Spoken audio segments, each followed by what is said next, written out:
Hi, welcome to Whitewood Recording Studio.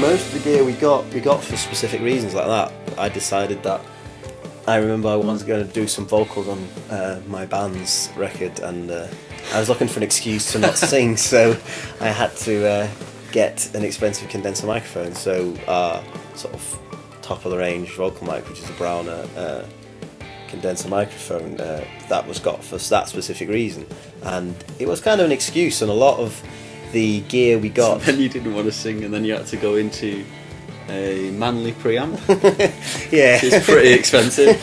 And then you had to buy, what was it, like a £70 pop shield? Yes. And you still haven't done the vocals. I still haven't done the vocals. But it's I think because before we moved into this place, a lot of the gear was acquired with specific ideas behind it. You record stuff, and we've been doing it for a few years, and you record stuff and you hire stuff, which is one thing. Originally we hired studios, we used to hire different studios, and eventually we bought stuff that these studios didn't have.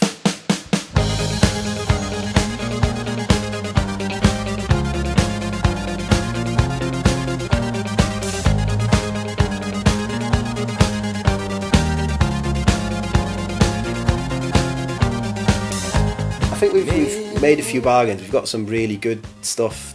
Danny's got that preamp, the Prism preamps. At any point when there's been any spare money between us, or in the past, or whatever, or even coming up in the future, it's basically always been ploughed back into gear.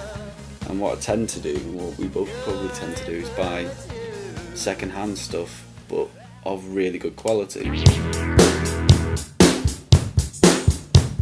When we did sessions in other studios, these studios were fully equipped studios, but we found they lacked ribbon mics, which have been something that I've been using now for 5 years, 6 years.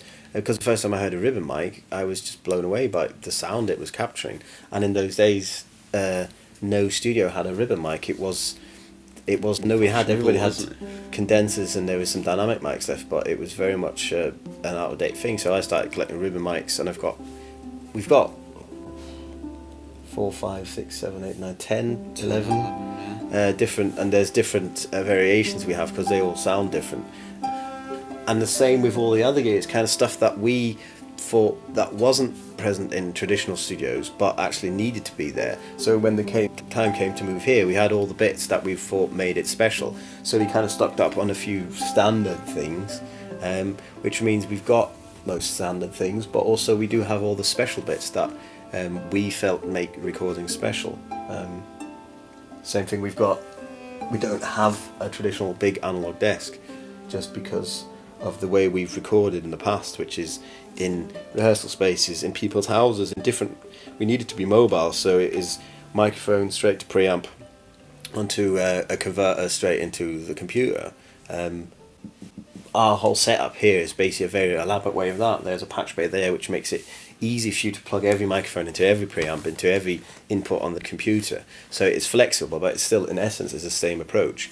It's more of a control service at the minute, isn't it? Yeah, it is. It's just a control service. So just is mixing out the box, and people have different opinions on it. But at the end of the day, you have to make it work at a certain amount of money. And I think if you put a low quality Chinese mixer in here that is huge, it's not going to make it any better. I've got one of them.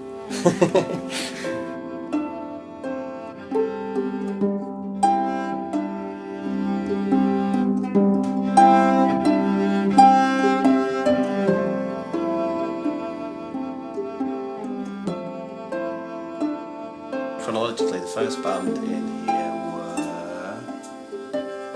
My Amiga, then we had the Asbos, I believe, we had Mugstar, Then Hot we Melts. had the Hot Melts, The Moguls.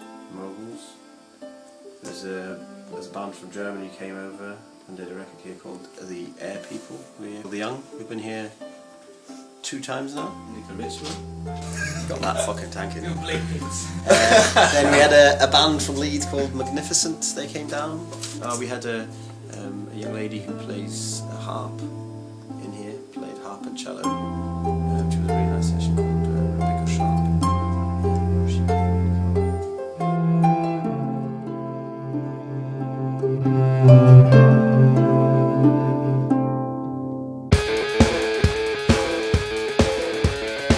We choose who we work with. We want to work with people who are interested in doing interesting records. We don't want to work with somebody who needs this or that. If you need this or that, then basically, okay, if you need a Neve console, then I believe the Motor Museum has one, then I'll say, let's go to the Motor Museum and record there. You'll have to pay for it. And I don't know, I'll have fun doing it, but I don't think it doesn't mean it's going to be a better record. It's not about that. All the gear we have in here is kind of tried and tested by us, and if we don't like it, we'll get rid of it again. And because we work on a limited budget, and we have more so in the past than today, because obviously with having this place 24/7, we have to run it 24/7, so there's more things happening with it. We're using all of the gear, whereas in the past quite often the gear had been stored away. I'd say my favourite piece of gear is the Prism preamps. Yeah, basically I was doing a lot of recording using kind of fairly cheapish preamps, and then I bought them maybe 3 years ago, something like that, and the moment I plugged them in, it kind of changed the way my recording sounded. I think just a piece of gear that kind of brings the most life out of a microphone. Kind of, it's very, very, it doesn't kind of add anything, doesn't take anything away, it just gets the most out of that microphone, and I think that's probably my favourite piece of gear because it's so clear and you can trust it completely. We have a Pro Tools HD2 rig, which is running Pro Tools HD 7.4 at the moment. I'm glad you didn't call. Control 24, which is the control surfer that comes, that you can get for it, which we got from someone who had it sitting around in his attic. Which is one of those lucky coincidences when you decide to have a studio. You just ask everybody. You'll be amazed at what gear you can get for free or on loan. This is not for free, we'll have to pay for it someday. Then I'd say our monitoring is Adam's P11s, and there is a sub back there, which is probably my favourite bit of the studio, because the same thing, when I got those speakers I started listening to music, and listening to music on those speakers probably taught me more about how to record songs than most things I've actually read, because you can just hear details in the recordings that, to be fair, get lost once they get out of the studio, but they're still in there. If you get it right on the Adams, then it will be right everywhere in the world. In this room, we have treated the room quite a bit. I think maybe my favourite bit of the studio is the baffles we made.